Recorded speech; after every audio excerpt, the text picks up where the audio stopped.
It's my honor to recognize our next member of the Hall of Fame, Chris Crosby, and I would like to ask Chris Mercer to come up and speak, please.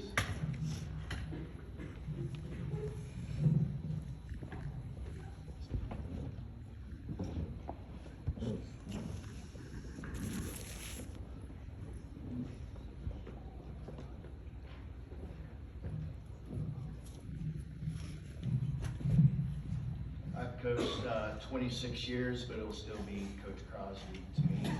I'll refer to him as that. It's kind of cool because he's from Stillwater, went to Stillwater High School and then attended OSU, so he gets to do this in his hometown. He was a standout baseball and basketball player, and then he earned a scholarship to OSU where he played 2 seasons and was selected honorable mention All Big 8 as a true freshman. Started coaching in 1981 as the head coach at Perkins Tryon High School.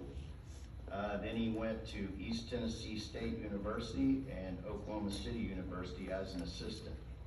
He then became the head coach at Miami in 1987, and first year there wins a state championship. So pretty cool to start out as a state champion, you know, obviously raised the bar pretty high.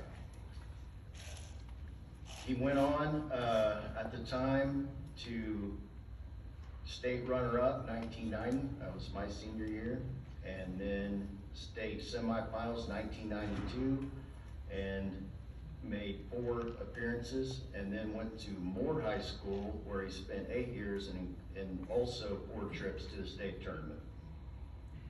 After a brief retirement, Coach Crosby then moved to Mount St. Mary Catholic and was baseball coach and athletic director, and he completed his career with 42 impactful years in coaching and athletic administration. He spent 21 years as a high school coach, 3 years at the college level. His teams won 8 regional championships, 1 state runner-up, 1 state title, and was OBCA Coach of the Year in 1987, and in 1998 was selected to coach the senior Sun Belt team.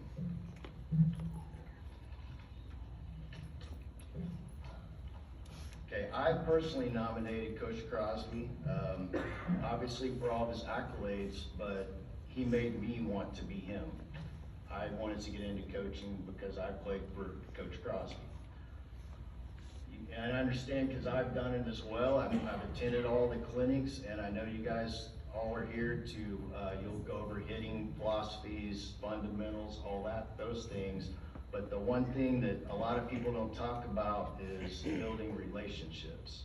And to me, that's the most important thing about coaching and mentoring student athletes. And he was the best at building those relationships. Anytime I go coach somewhere, for the longest time, oh, you're from Miami? You know Coach Crosby? He gave me hitting lessons, you know, umpires asked me, and former players, Oklahoma City area, you know, in our area, you know, northeast part of Oklahoma, and the impact he had on all these former players, colleagues, coaches, umpires. I mean, it was tremendous to go anywhere and know the effect he had and to hear his name mentioned all the time. So he was very deserving of this honor, and I'm honored to be able to introduce him. One thing he was also very good at was a very fiery passion, coaching, competitive, extreme back in the 80s, 90s when times were a little different. Clipboards could be broke, you know, et cetera, umpires, all that stuff. But one thing he's very good at is separating that with love of his players. And I'm telling you, I mean, anybody I ever played with or known that's played for him just loved to play for the guy. So it's my honor to introduce Coach Chris Crosby.